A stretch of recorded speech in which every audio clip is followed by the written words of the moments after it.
the economy small sword from Castille. I really like this blade. This comes with a cutting blade and it is a slight spatulated tip. So when using a small sword, you don't really need a tip if your opponent is okay with it and you are doing light sparring or at least light touch. Back in the days, all you need to do is to draw blood so then you can say that that's my victory because you lost blood and I was a victim. So that's what it is. So what happened is, with a spatulated tip, or at least me and the club were very, very successful in giving each other really good thrust that bends a little and that's enough to register as a hit. And of course, if your partner is not okay with it, you can always easily put a nut on top. Easy enough. Okay, so it's a really nice cutting blade. It's a diamond section cutting blade with a nice ridge in the middle, both sides, so it's a very symmetrical blade. Now, when I use this blade to do any actual cut, I would say a blade like this probably wouldn't do much cutting. Sure, you can take a finger off, you can definitely cut the eye, slit the throat, sure. But then if you were to hit fabric any part, I don't think it's going to do too much. Now, cutting blade is actually, on a small sword, it's historically accurate. Some small swords do have it. Style purposes, periodic reasons, or maybe just because the guy want a cutting blade. Sure, you can. But in this particular reason, this blade, in our club, unless we get a good finger hit, we try not to, because still the finger, or we get it on the face, any of the eye, scratching in the neck and eye, it's good enough. And what kind of glove do I use with this? Well, we just use a very simple rapier glove. Any leather glove we do, sometimes we just do it with no glove. It's not recommended, but it's small swords. It's easy, it's fun. Okay, onto the guard. I've been using this for quite a while now. Had this for about a good 2 years, and I don't primarily train in this. We are an English club, so we use a lot of English sources of material, and small sword is one of our side projects that we learn. But I do use this very regularly, and you can still tell the guard is still really nice and true. The belt hasn't came down yet, and there's barely any scratch on this thing. It is so good. And of course, you do get the residual side rings. Now, it is very tempting to put your finger on it, and you can, even with gloves, you can very much do it. And if you do, and you deliver a really good cut, sure. But then again, these are residual side ring that we find in later period Renaissance sword that just kind of hung around. It's cool. I like it because sometimes I like to put my finger on it. Just on the side, you shouldn't be able to do that, but sometimes when you're touching your sword, you just kind of like to readjust your sword, right? Sometimes it does turn a little bit. So I use this ring and just pop it back right in place. There is enough ricasso here, so then you can put your finger right onto it. On the photo, you will notice that there is a pretty big cross pin ring right here, and it is kind of sharp. Well, not sharp, but it's like 90 degrees, right? With a glove and all that, it did not bother me at all. It was fine. There's a bit of twisting here, and I thought it was, it's kind of cool. It's nice. Does it do anything? Nah, it's just pretty. Okay, and of course it comes with a back little nut, which I have never ever used it to do any pairing, so forget about that. The guard itself is actually really strong, held up really well. I love it. And for mine came with, I'm pretty sure they call it, it's a 3D printed grip. It's kind of slippery and I don't really like it. So I did put hockey tape on it. So technically back then they were just steel or metal handles, so it would just slide out of your hand. I kind of like my sword not getting disarmed, so I hockey taped it. It's a sport equipment now, so sorry. And you will notice that I actually changed the nut. I don't know what happened to the original circular nut that I have. I just kind of lose pommel for some reason. But in any case, any M6 nut would fit really nicely onto your tank. The whole thing is actually just put that down. Also, I put a leather washer on mine. Yeah, they're pretty tough. Oh my gosh, so hard to go. Hold on.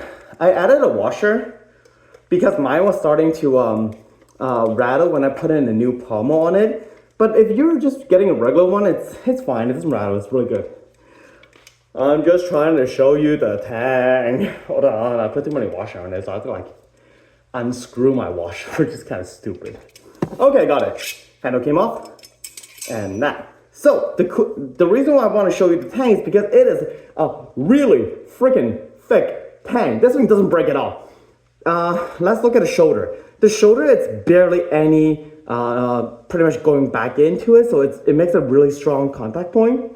If you want to use it for cutting, I doubt this part's gonna break. Now, where most blades do break, it's ironically right here. Sorry, miss. There we go. So, where in a lot of the other blade, I think especially the sport fencing blade as well, I broke a few already. It's that right here, you will notice that the weld can be found between the tang and the rod. In this case, they don't do that. I love how Castille never does it. They just take a full bar of steel and then they threaded this so that we can tell based on how flat this is. Now, unless they have a really good weld, and I can't see the weld, but I just like this and haven't failed on me one bit.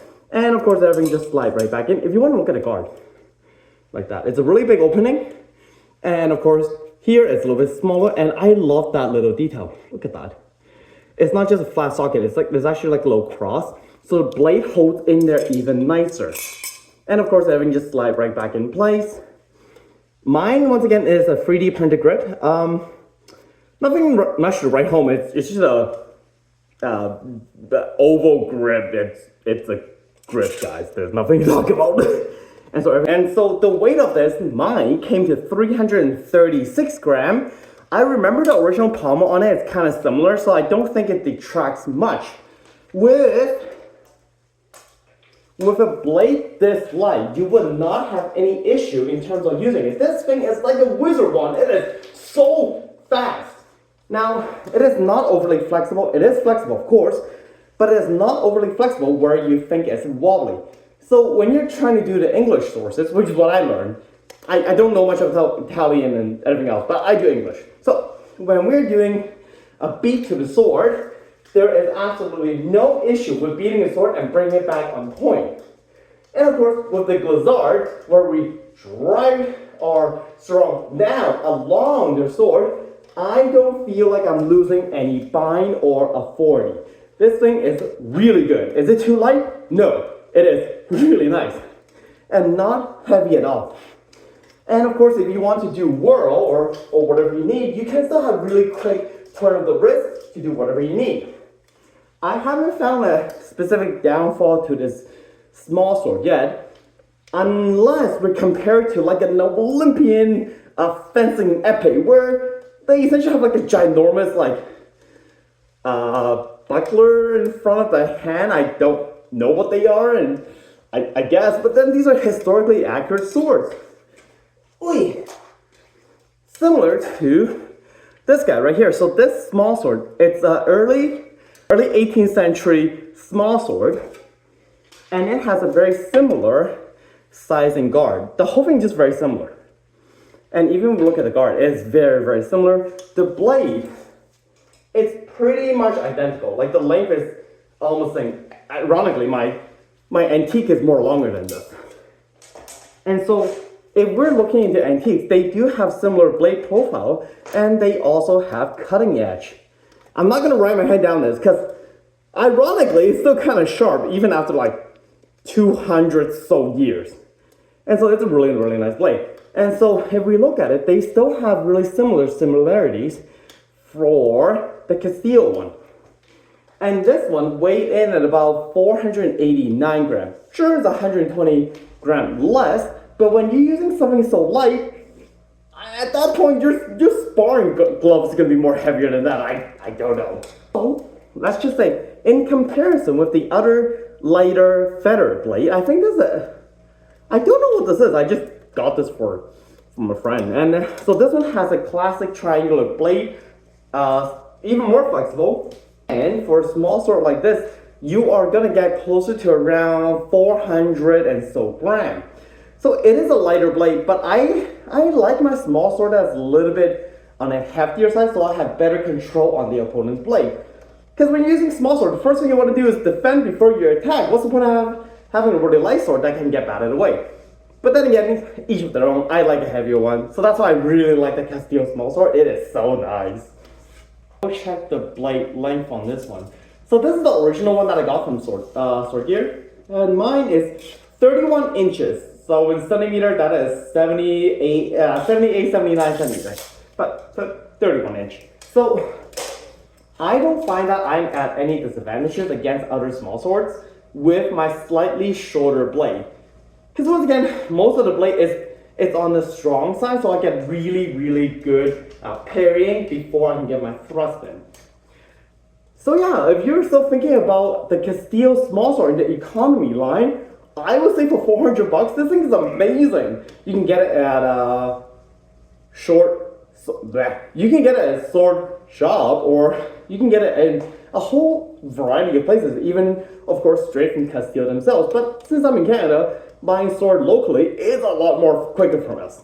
So once again, the Castille economy small sword, and this one have a cutting blade to it. If you're still on the fence about it, just get it. This thing is fun, man. Alright, thank you again for watching this video, and if you have any questions, you are welcome to ask anything you like. See ya!